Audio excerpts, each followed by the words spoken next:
Straight of Hormuz में भारतीय जहाजों पर हुई गोलीबारी के बाद भारत एक्शन मोड में है, जहां भारतीय विदेश मंत्रालय ने स्ट्रेट ऑफ हॉर्मुज में भारतीय जहाजों और ईरान की ओर से हुई गोलीबारी को लेकर ईरानी राजदूत मोहम्मद फातलेई को तलब किया और इस घटना को लेकर अपना विरोध जताते हुए गहरी नाराजगी जताई। ईरान और इंडिया के दरमियान मामला थोड़े खराब हुए हैं और कहा यह जा रहा है कि जो ईरान के एम्बेसडर हैं इंडिया के अंदर, उनको समन किया गया।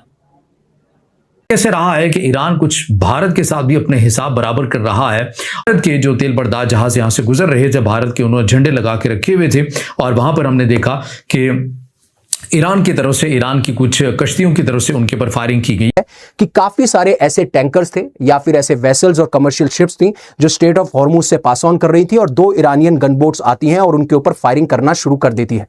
लेकिन तब तक यह कंफर्म नहीं हुआ था कि ये जितनी भी कमर्शियल वेसल्स हैं उनमें कोई इंडियन वेसल है या नहीं है।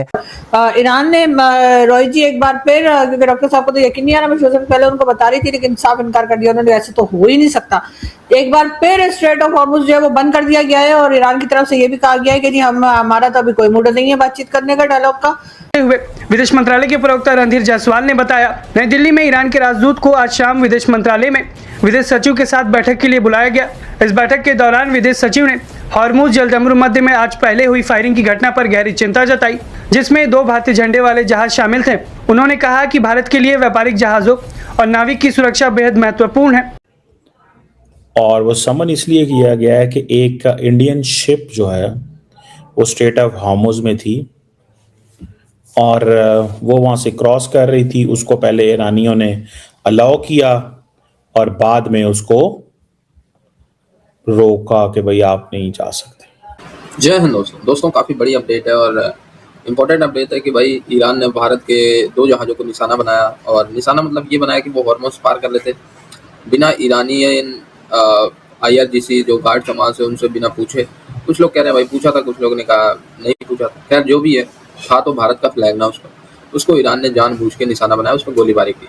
दो कि मैं ये बता दूं, उसमें किसी भी एक भी क्रू को खरोच नहीं आई, लेकिन सुनने में आ रहा है कि उसको वापस लौटना पड़ा। एक जहाज पार हुआ और एक को वापस लौटना पड़ा, या 2 को वापस लौटना पड़ा, एक जो है वो पार कर पाए, ऐसी कुछ खबरें आ रही। लेकिन इसने ग्लोबली भारत की इमेज को हंट किया भाई, इसने भारत की इमेज को हंट किया। हमने इतना जो है ईरान को मतलब सपोर्ट किया, भारत से जो करोड़ों नहीं कई 100 करोड़ों रुपए जो है वो ईरान की सेना को, ईरान के लोगों के लिए भारत ने दवाइयाँ भेजी, ये भेजा, फलाना भेजा, लेकिन क्या मिला बदले में? तो ये गद्दारी ये कौम कभी नहीं छोड़ेगी। गद्दारी इनके नस नस में है और ये इतिहास हमेशा गवाह रहा है।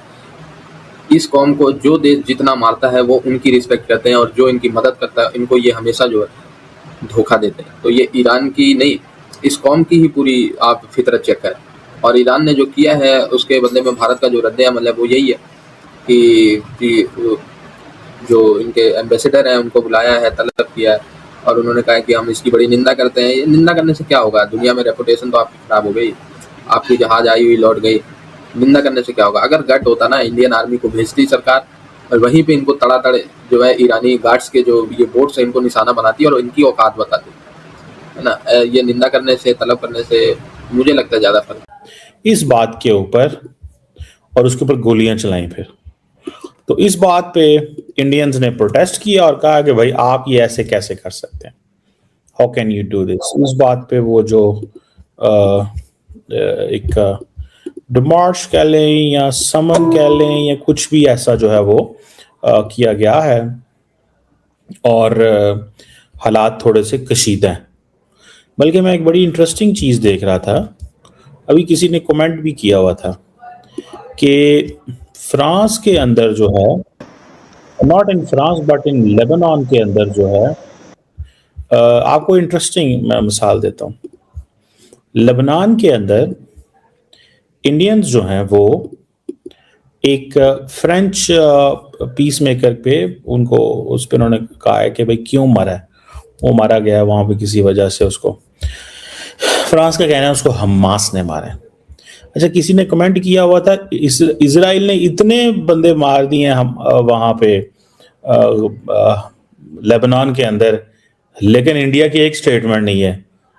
लेकिन अब इंडिया स्टेटमेंट दे रहा है। गो के इसमें कोई शक नहीं है, पीस मेकर को मारने का किसी को कोई हक नहीं है, भले वो कोई भी हो, स्टेटमेंट देनी चाहिए। But the question is very clear है कि इंडिया, जाहिर बात है, इजराइल का दोस्त है, तो वो अपनी वो ले रहे हैं, उनका साथ दे रहे हैं। लेकिन समन करना, ठीक है, दैट गिव्स अ मैसेज। शायद वो ये भी कह रहे हैं कि हमने समन नहीं किया उसको, इस लफ्ज के ऊपर भी बात हो रही है। और क्योंकि वो समझते हैं कि हमें बहुत सारा अभी इंडिया से, ईरान से काम लेना है, जंग अभी थमी नहीं है, ईरान के जो शिप्स हैं उन्होंने मुड़ना है, अभी आना है, ठीक है जनाब। सो वो कह रहे हैं कि समन के बजाय हम पता नहीं कॉशियसली, बड़े केयरफुली ये कॉल की है, उनको कॉल किया गया था। ये जो पूरा माजरा है ये भी मैं पढ़कर आपके सामने तेजी से रख देता हूं कि खबर इस एजेंसी रॉयटर्स की रिपोर्ट के मुताबिक भारतीय वज़ीर ख़ारजा ने तस्दीक की है कि खाम तेल ले जाने वाले भारतीय परचम बरदार 2 बहरी जहाज़ों पर उस वक्त हमला किया गया जब वो आबनाए हुर्मुज़ अबूर करने की कोशिश कर रहे थे। अल जज़ीरा की रिपोर्ट के मुताबिक सोशल मीडिया प्लेटफॉर्म एक्स पर जारी बयान में भारतीय वज़ारत ख़ारजा के तर्जुमान रणधीर जायसवाल ने बताया कि वाक़े के बाद ईरानी सफ़ीर को तलब किया गया। बयान में कहा गया कि भारतीय ख़ारजा सेक्रेटरी ने आज आबनाए हुर्मुज़ में, यानी कि कल की रोज़ की बात की जा रही है, कि भारतीय परचम वाले 2 जहाज़ों पर फायरिंग के वाक़े पर गहरी तशवीश का इज़हार किया। यानी भारत की तरफ से अपना एहतजाज जो है वो ईरान के सफ़ीर के साथ रिकॉर्ड करवाया गया। एक तो ये सूरत हाल है, और अब बाकायदा तौर के ऊपर जो रिपोर्ट भी हो रहा है, यानी कि रॉयटर्स के अंदर अभी ये बयान सामने आ रहा है, भी मैं पढ़कर आपके सामने रख देता हूँ कि ईरान जो है वो अपने हुर्मुज़ से गुजरने वाले जहाज़ों के लिए क्या पैगाम जारी कर रहा है कि तमाम जहाज़ तवज्जो दें। मुज़ाकरात में अमरीकी हुकूमत की जानिब से अपने वादे पूरे करने में नाकामी के सबब ईरान अपने हुर्मुज़ को एक बार फिर मुकम्मल तौर पर बंद करने का ऐलान करता है। किसी भी किस्म के या किसी भी शहरियत के हामिल जहाज को अब नए हुर्मुज़ से गुजरने की इजाजत नहीं है। ये रॉयटर्स के अंदर रिपोर्ट किया जा रहा है। इसका रद्दअमल भी आया है अमेरिका के सदर डोनाल्ड ट्रंप की तरफ से, वो भी मैं पढ़कर आपके सामने रखता हूं।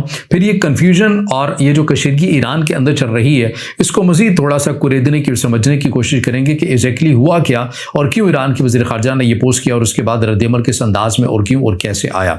अच्छा, इसके अंदर जो अमेरिका के सदर डोनाल्ड ट्रंप ने ईरान की जानिब से अपने हुर्मुज़ को दोबारा बंद करने के ऐलान पर रद्दअमल देते हुए कहा कि वो थोड़ा चालाक बन गए हैं, वो दोबारा अपने हुर्मुज़ को बंद करना चाहते हैं जैसा कि वो बरसों से करते आ रहे हैं, और वो हमें ब्लैकमेल नहीं कर सकते। हम उनसे बात कर रहे हैं, बातें बहुत अच्छी चल रही हैं। ट्रंप ने यह बयान 18 अप्रैल यानी कि कल के रोज ओवल ऑफिस में सहाफ़ियों से बात करते हुए दिया। उन्होंने मजीद कहा कि मुज़ाकरात जारी हैं और by the end of the day मजीद मालूमात मिल सकती हैं। उनका जोर इस बात पर था कि ईरान अमरीकी बहरिया की मौजूदगी में अपने हुर्मुज़ को बतौर हथियार इस्तेमाल नहीं कर सकता। फॉक्स न्यूज़ ने इसको रिपोर्ट किया है और ये जो रद्दअमल है ये भी मैंने आपके सामने। अब ये देखिए कि ईरान के अंदर जो क़यादत है ना इस वक्त वो डिसेंट्रलाइज हुई है। जंगी हिकमत अमली की वजह से उनका मॉडल ही ये था कि क़यादत एक जगह के ऊपर मौजूद नहीं होगी बल्कि अलग अलग अपनी पोजीशन को संभाल लेगी और किसने क्या करना है, किस हद तक करना है, वो सारों को मालूम होगा। अब जो होल्ड है ज़्यादा, इसमें भी कोई शक नहीं, ईरान के अंदर IRGC के पास ज़्यादा होल्ड है, लेकिन जो इस्लाह पसंद तबका है वो भी ये कहता है कि जंग आप लड़े, खूब लड़े, ठीक हो गया, ओके हो गया, लेकिन मुज़ाकरात और मामला जो हैं ये हमें संभालने दे। लेकिन IRGC या जो सख्त गिर मौक़िफ़ रखने वाले ईरान के अंदर जो कट्टर किस्म का इनकलाबी तबका है वो ये कहता है कि जो सिफारतकारी है ये भी इटसेल्फ एक जंग है।